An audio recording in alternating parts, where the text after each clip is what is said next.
Welcome to Roud Career Coaching. My name is Nick Roud. It's an absolute privilege and pleasure to have a young man sitting alongside me in the name of Roud Campbell. Welcome to my global headquarters, Rob. Thank you for coming across the bridge. It's great to be here in a foreign country like this. It's fantastic. I did text you and say don't forget your passbook. Because it's amazing how many Kiwis we meet around the world, and particularly in New Zealand. We were just saying that they visited London, they visited America, they visited Europe, but they've not yet got to the mainland, which is the South Island. So for you to come across to the bridge, I'm greatly appreciative of your time. And before we get into it, every time I meet you, you're looking better. And I think there's a message there in a lot of what you've done over your career and over your time around keeping healthy in all aspects. Yeah, you know, I kept, in my earlier years, I kept reasonably fit. But I had a long time in my career when I ate badly and dealt with my stress by self-medication with alcohol and prescription drugs. And to everyone's huge surprise, it wasn't that good for me. And so I did get really badly out of shape. And it's really only in quite recent years that I've really addressed that. And you know, you don't reverse the aging process in the long run. But I've certainly in the last 3 or 4 years been able to make a substantial improvement of my health, and my only regret is I didn't do it earlier. So that's an interesting thing to hear, isn't it? I didn't do it earlier. I absolutely should have. You know, who knew some of that stuff wasn't good for you? In the moment, no one realises, do they? Well, you don't realise because it happens incrementally, and then one day you see a fat bastard in the mirror rather than you. And yeah, it's interesting. I do a great deal of work, you know, with people, and I always get them to look in the mirror, and I think that's always a great starting point in the morning. No wonder you're unpopular. It's going downhill.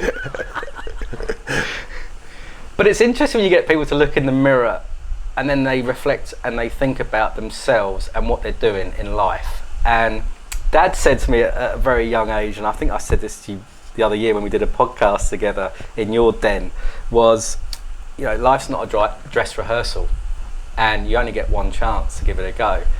And however busy we get in life, however much family, friends, work commitments come on top of us, health is huge. And I'd love to understand, when I look at people who are professional sports people, you and I spoke about this, Rich, professional sports people that get up every day and get out and do what they're there to do, how can that kind of come into the business world?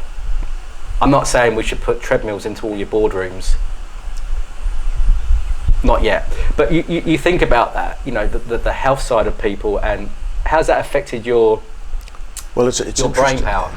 It's interesting you say that just on the treadmills. Actually, treadmills would be one of the worst things that you could put into boardrooms or for senior executives, because the nature of the people in those positions is that we're obsessives to some extent. And competing, competitive, and we focus on this thing. We're going to focus. So I can picture people on a treadmill like rats on one of those wheels. Yeah. Not really improving their health. And I did that even over those decades when I was not living healthily. I would occasionally have a little burst of fitness, go to the gym, get a trainer, run a half marathon, believe it or not. Even ran a marathon at one stage when I was a lot younger. 3:49, you don't forget that. Wow. I was a lot younger. But when you if you have that personality, you're doing those things.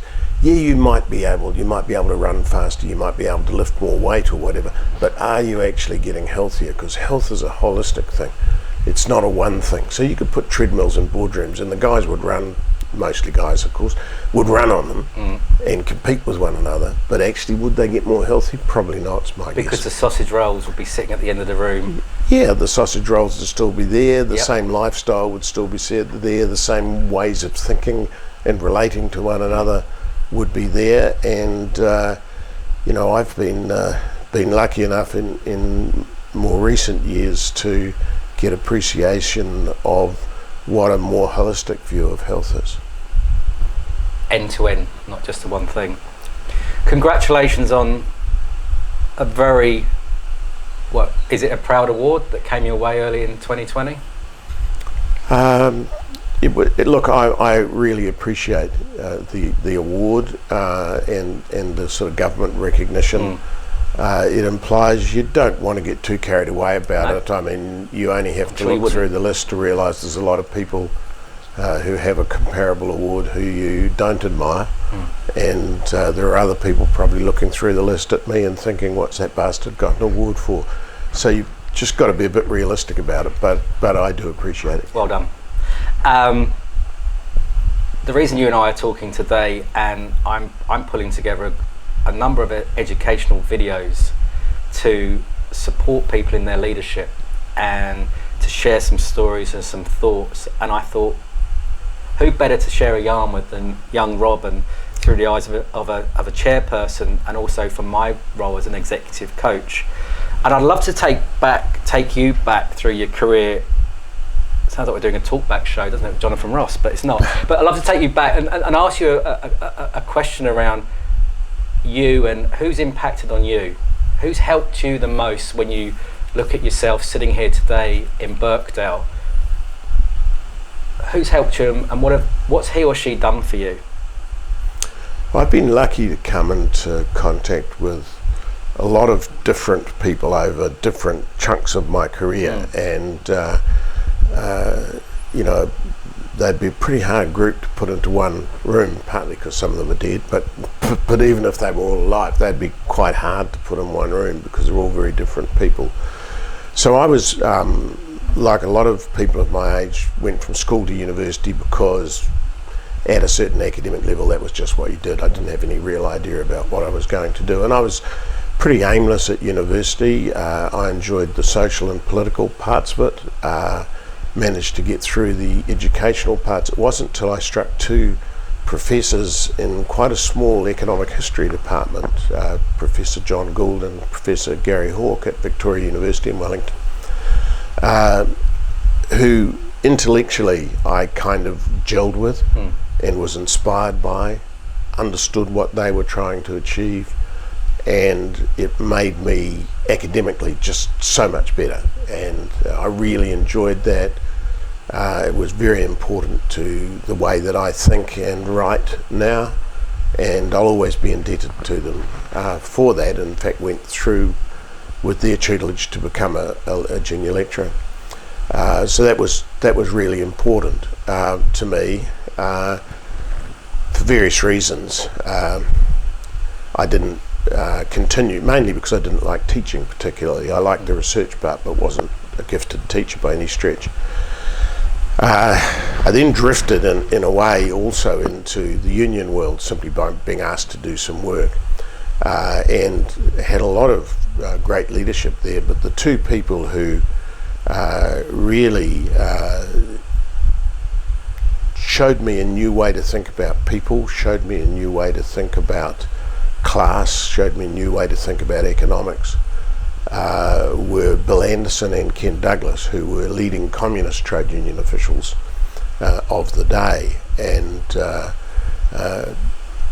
Ken probably more than anyone else, because I worked most closely with him, was enormously influential on me. His willingness to work extremely hard, his willingness to back the underdog and to see that the underdog was more often right than wrong.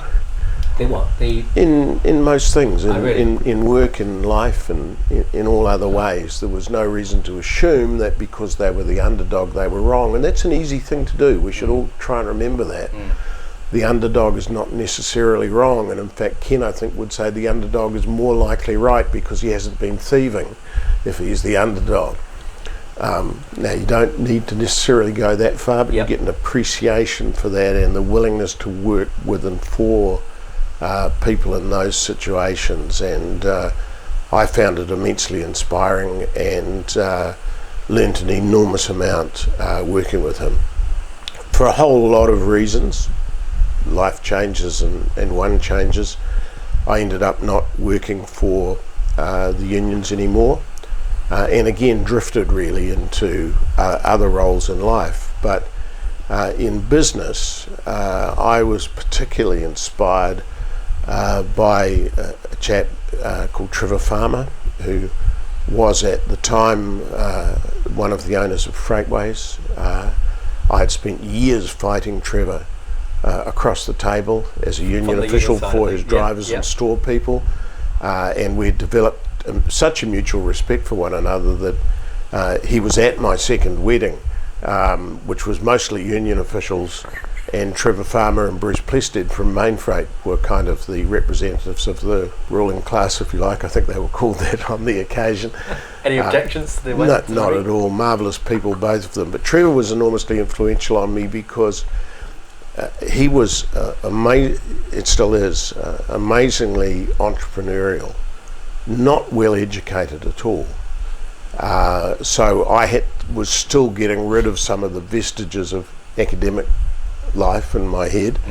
I had learned across the table from Trevor that while he was, from the union point of view, an exploiter, it wasn't the way he viewed the world. And similarly with Bruce Plested, to that extent, they actually did have a strong respect for the people that worked for them and for what they could do and who their families were and where they came from, because they came from similar backgrounds themselves.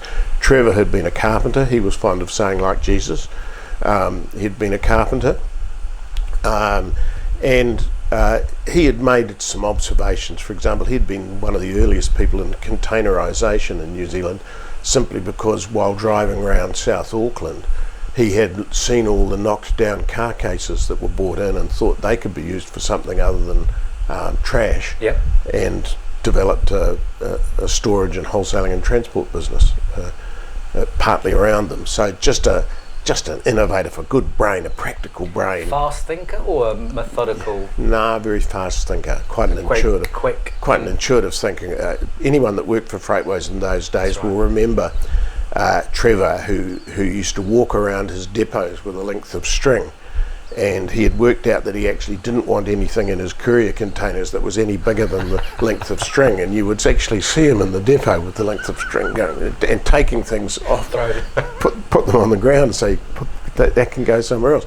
So just an intuitive business person, what you might think of as an intuitive capitalist. Didn't start with any capital, has ended up with a very large amount of capital and gone on to do other business things as well. But I learnt such a lot about him that you could be active in business and still a very strong respecter of the people that work for and with you, and that a lot of business wasn't about all the fancy analytics, but was about sensing things, seeing quite simple things, seeing quite simple opportunities, and being able to work with people to get there.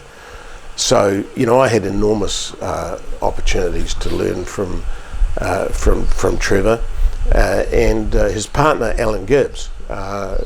Very different person, completely different person, but Alan's intense competitiveness and his intense, deep knowledge of capital markets, I also learned an enormous amount from. So, I was lucky to pick these people up as I went through. Did they find you, or did you find them? Because that's interesting, isn't it, when you look at people around the world? Life found them. I don't think they were searching for me and I wasn't searching for them. And then in politics I had some amazing guides. Enormously influential on me were Sonia Davies, who was a trade union official and Labour Party MP, who was the promoter of the Working Women's Charter and just one of the very early, in the sort of modern era, representative of feminism in New Zealand. Just an enormously strong woman who battled enormous odds and who, if you were associated with her, you were just there was no option but to be a feminist. I don't mean that in the sense of her being a bully, but there was just no option because the conviction was so strong and the passion was so strong and the logic was so strong. Also in that respect, when I was involved a lot with the Labour Party, people like Helen Clark and Margaret Wilson were also enormous role models for me in thinking about how, as a man, I should be working alongside strong women and associating with the things they've done.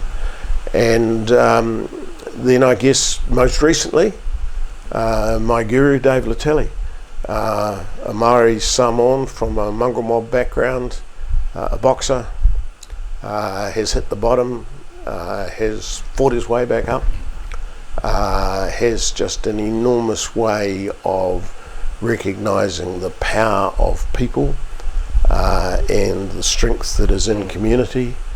And I needed reminding of that, really. I had learned a lot about that when I worked in trade unions. I'd got very distant from it.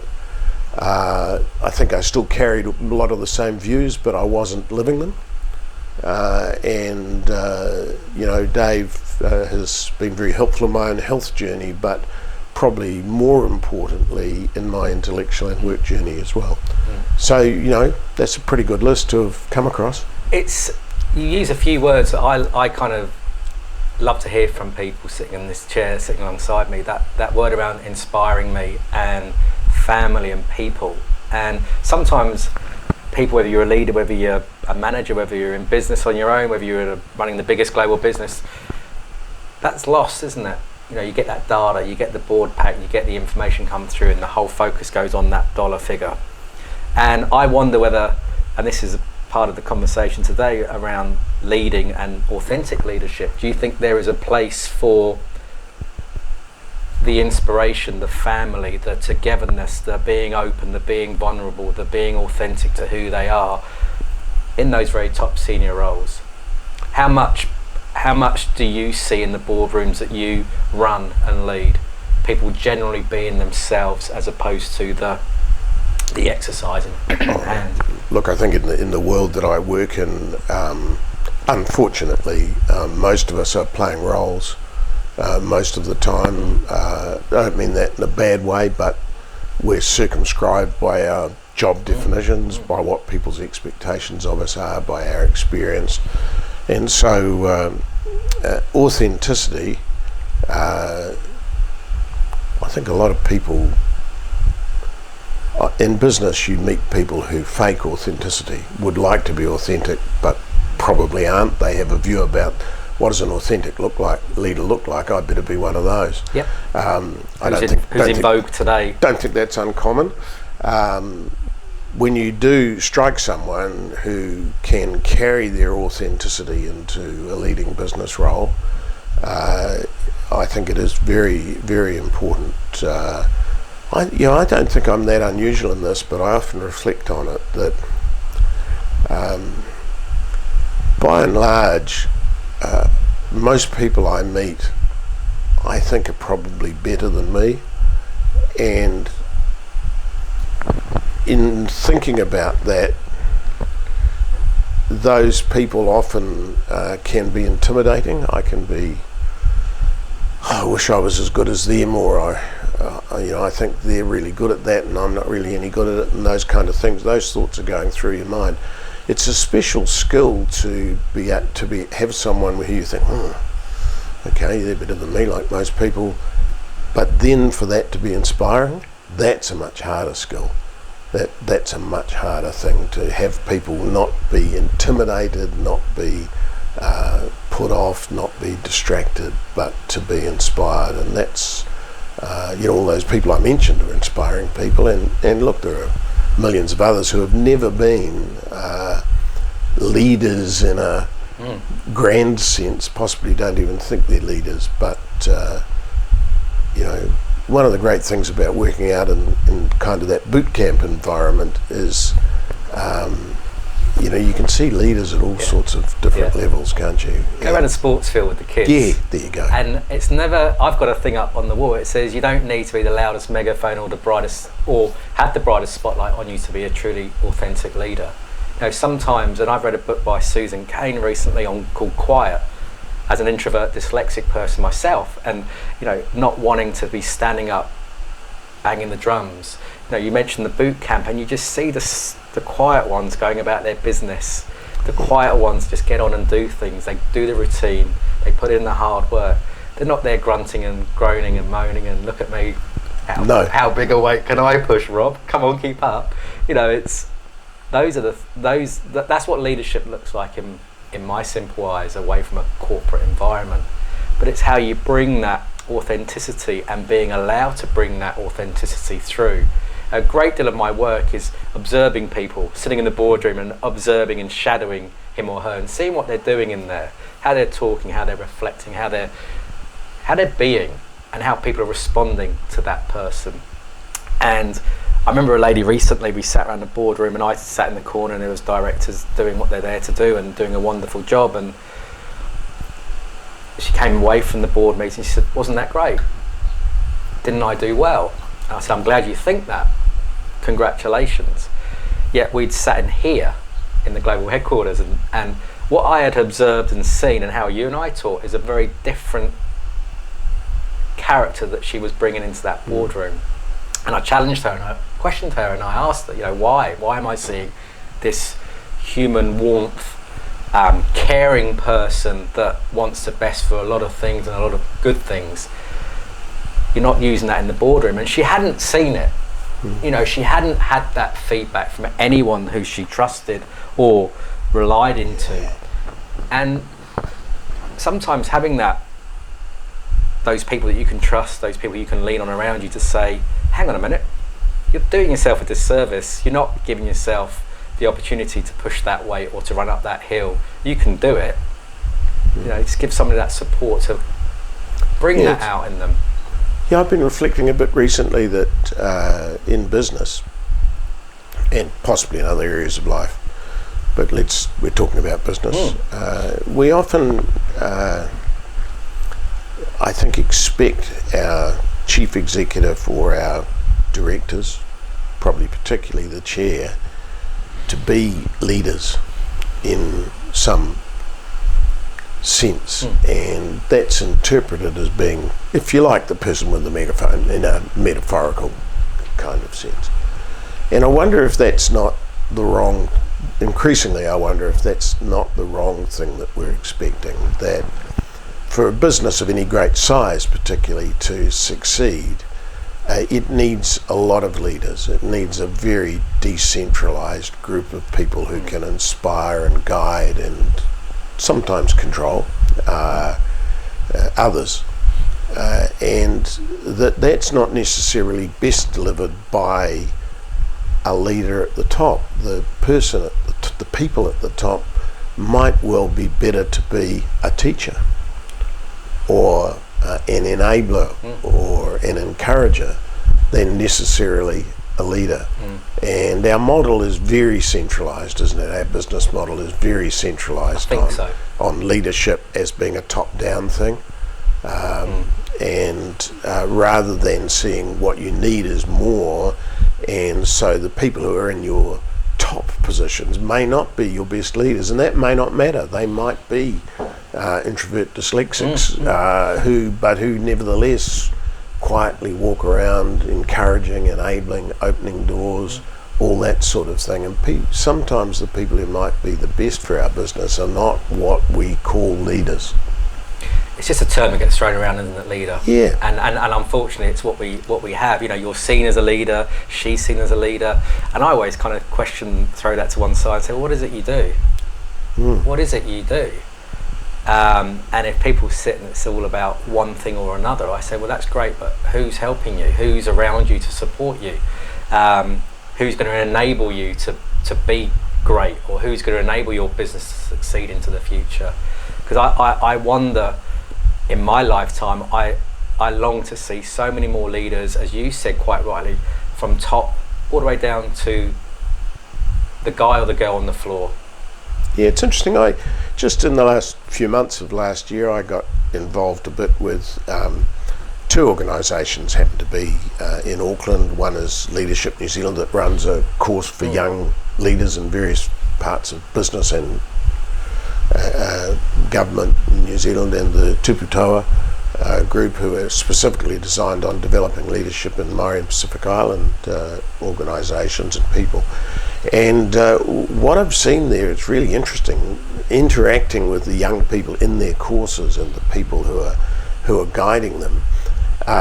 They're actually not focused on being the chief executive of the big businesses in New Zealand at all. Interesting. Not at all. I've yet to meet one who has that kind of ambition. All of their ambitions are about their people, about the level of the organisation that they're working in, their communities, those sorts of things, and their own personal development to be better people in quite a broad sense. I hope that that's a sign of the future.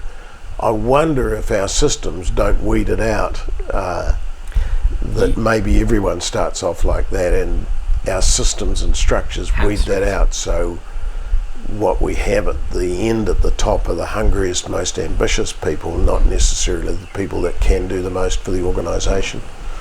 And there's such a great deal of talk everywhere, and I'm personally sick of there for talk, and my view, it's just, let's get some action.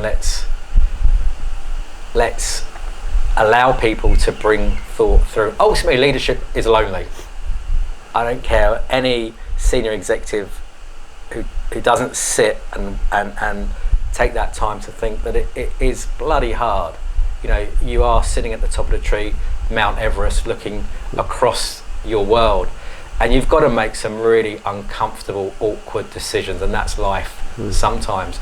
But I truly feel in my lifetime, I hope that authentic style of somebody's leadership can come through, that when he or she has to make a tough call or a tough decision, the people that's being affected, they may not need to know the reason as to X, Y, or Z, but because that leader has taken some time to get out of the office, behind the desk, invest some time with the people and get to know them, there's that appreciation of there's a human element to it, because technology is running a great deal of things in the background, and it's like in a boardroom. We've all observed sitting in a boardroom, there's packs and packs and packs of information, and one thing I said to you, wasn't it, was, well, why don't you just chuck all that stuff away on one of those board meetings and just have a conversation with people and just see where businesses that kind of explode to then. Yeah, well, I don't know whether that's ever going to happen in my lifetime, your lifetime. I'll let you know if I get the balls to try it. I haven't yet. Not yet. Well, we hadn't had a board meeting since we talked about that. Well, exactly. New Zealand summer holiday. Give me a little bit of time. It's been wonderful, hasn't it? Yeah, I think most people that get into business leadership positions, at some stage of they're sitting there doing that thing you're thinking about where they are, probably have that Talking Heads song going through their head where the lyric is, how did I get here? How did I get into... Why did I say yes to this, you mean, Rob? Yeah, how did I end up here? I've been focused on doing this, and this. Now here I am, and do I really want this? Am I really this person? Was I this person when I started out? How do I relate it back to what I really wanted to do? I think probably when they're watching the days go by is the song, isn't it? When they're watching the days go by, that does occur to most of those people, and it's probably a good thing that it does. We should encourage it. In your role, I think it's quite an important thing to encourage, whether we're actually achieving what we want to achieve. I think I've missed the bus in lots of respects on that in various parts of my life, but now really is an opportunity for me to be that enabler and door opener and encourager that I think is needed in most areas of life, and that's probably a better role for me than saying let's go over there, because I'm no longer sure I really know what there is. That's interesting. You're respectful enough to yourself to say that, and you're allowing yourself to say, I don't know what that looks like over there, so let's all discuss that and make a decision. And actually it doesn't really matter, even if I do think I know I'm towards the end of my life. What's more important is that people who have that sort of useful degree of certainty about let's go there, and they're going to live there, wherever it is. So much better that they're doing it than I'm doing it. You know, I'm on the way out the back door saying, by the way, guys, go over that way. It's not very credible, is it? But isn't it refreshing to see, you know, all the way through your career, and even as a 45-year-old sitting here, the energy and the youth, the high potentials in this world that we're seeing coming through. And I'm not going to use the word fearful, but I love to use the word wanting to give something a try, wanting to look over there and see what it's like, and learning from that. And again, I don't know whether you needed to be around 50 years ago in business, whether you needed to be around 100 years ago in business or politics, or even today or into the future, but I hope that energy's just, that sparkling eyes just keep happening, because I think that really does help businesses shift forward, doesn't it? Look, absolutely, and you know, you shouldn't generalise, so I'm about to. Go. You're allowed to. But my generalisation on that topic is that I can't speak about the whole of this generation that's coming through. I don't really mean your generation, but the generations that's in, say, their 20s now, who I've had the privilege to have a bit to do with in business in recent times. There certainly are a lot of very talented, very well educated, more wholly rounded people in that category than I think there have been in other generations that I've worked with. So I'm very hopeful about that, and what we've got to ensure is that we don't weed it out of them. I liked your saying once, I don't know whether it was recently or a long time ago, it doesn't really matter, because I think it's very apt, and it was a thought around, you know, kind of do something here or get out of the way attitude towards different people being on different boards and different leadership roles. And I think that's a breath of fresh air. Well, I absolutely think it's right, and I want to encourage anyone that happens to be watching this who... No one's watching. It's just you and me. Anyone who watches this who's in one of my organisations and thinks that's all very well, Rob, but actually you've overstayed your time, please say it, because I don't think that is said enough, and we need to encourage people to saying it. I'm probably going to be the worst judge of knowing when the time to move on is, but we need to be much more aware of that. And you know, it comes up on boards where you know, if you say, look, we need more diversity of thought and diversity of background in what we have on the board, everyone will say yes, absolutely. Now, who wants to go off in order to achieve that? Who's putting their hand up to lead? It gets a little bit more silent at that point. So we have to encourage a willingness to open up opportunities, not just talk about it. And that comes back to the whole point of, you know, if you're in a leadership position and you've got a level of authority, a horrible word to use, that looking in the mirror and knowing when, you know, we've spoken, sometimes great rugby players don't make great coaches in rugby, or great tennis players don't necessarily make great tennis coaches. And sometimes you've just got to think about, what is it you're bloody good at? What is it you're really strong at doing? What are your gifts? How can you impact on that? As opposed to just trying to reach for the moon. I mean, I'm old enough to still listen to Bob Dylan songs and have the lyrics running around in my head, but you know, get out of the new world if you can't lend a hand. Right from the times they were changing in the 1960s, that's absolutely true. Get out of the new world if you can't lend a hand. I mean, if you find it really challenging to live in an Auckland which is minority white Pākehā culture, if you find that challenging, don't be a racist and try and keep in control. Recognise that you can't lend a hand in this society, and so doesn't mean you have to die, doesn't mean you have to go away, but it does mean that you shouldn't try to cling on and exercise power and pretend the world is like you when it's not. So those are the things that we need to be pressing on people of my generation, that recognise when your time has passed. And the worst thing you can do is try and pretend that it hasn't, because all you're doing is preventing those new flowers from growing. And that's a great way. New flowers, new shoots. Absolutely. You're still there to help, support, advise, guide. Yeah, you should be, but if you're not, get out, you know. I think the Black Power guy, Stokely Carmichael, was the guy who said, if you're not part of the solution, you're part of the problem. Oh, wow. And it's a great thing to remember. If you aren't part of the solution, and don't only have to look around you in leadership positions everywhere to see people who may be okay, may be nice people, may have done a lot, but you would not regard them as part of the solution.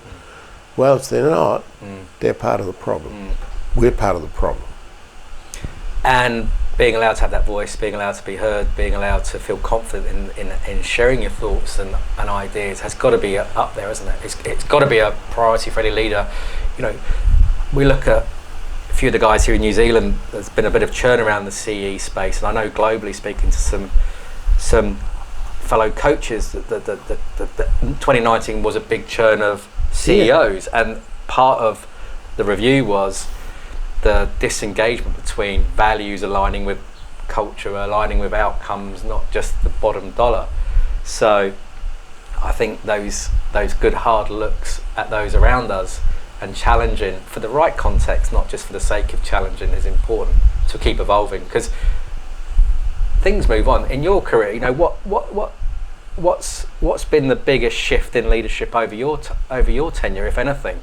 What's really a kind of evolved that you've gone, wow, Nick, that's knocked me for six kind of thing? Well, there's been an absolutely massive change. Not a single one of the old white men in suits that ran business when I started in business are still there. There's a new group of old white men in suits. So it's been a massive change. Colour suit, the huge shift there. Well done, everybody in New Zealand and around the world. I think we might have a bit to do in that area. Yeah. As we wrap up today, 2020 for you, health, business. What's a priority? What are those kind of things that you're taking stock of at the moment? If you look forward into 2020 and beyond as a leader. For me personally, I've got to make a couple of decisions about my workload and where it's best allocated. I'm currently spread a bit thinly across too many businesses to be as effective as I want to be, so I will make some changes during 2020. I'm not suggesting I retire. Others may suggest that, and I'll listen and act if reflect seems appropriate. So that's the first thing. The second thing is it's really sort of, I think of it as a kind of a fitness regime. I don't think any of our businesses, there may be some that I'm not involved with, but any of the businesses I'm involved with or know are not really fit for the future we're in now or going into. We have programs of change that we need to undertake, culturally, economically, structurally, every way. And I just worry that we're not, flexible enough or prepared enough for the way our communities are now and the way they're clearly going to be. So getting more future fit is probably the way I think about the best thing I can do from the businesses in the near future. I know you meet a lot of people, and I appreciate your time as ever. It's the best thing. I've had a number of people in my career and in my life that have just given me time, just their time, your time, just to sit down and talk and share some thoughts and hopefully a good conversation that helps others. But I know you say you spread yourself thin, and there's a lot of businesses you touch. There's a lot of people that you're helping around little old New Zealand and other parts, and probably not for me to say, but thanks from all of them to just keep getting out there and helping others in what they're trying to do. I think that's so important for anyone to do, whatever age you're at, whatever time. And I think you've got so many more years to go. So I hope so. I hope so too. Yeah. And it's the thing I like best is still learning so much from other people, and thank you for the work you do in helping people to think about themselves and their business career. It's very important. It didn't used to happen a heck of a lot, and I think it will make us better people the more we are encouraged by people like you and other people working in your field to think more deeply. I appreciate your time. Thanks very much. Thanks, Nick. Cheers, Rob. Thank you.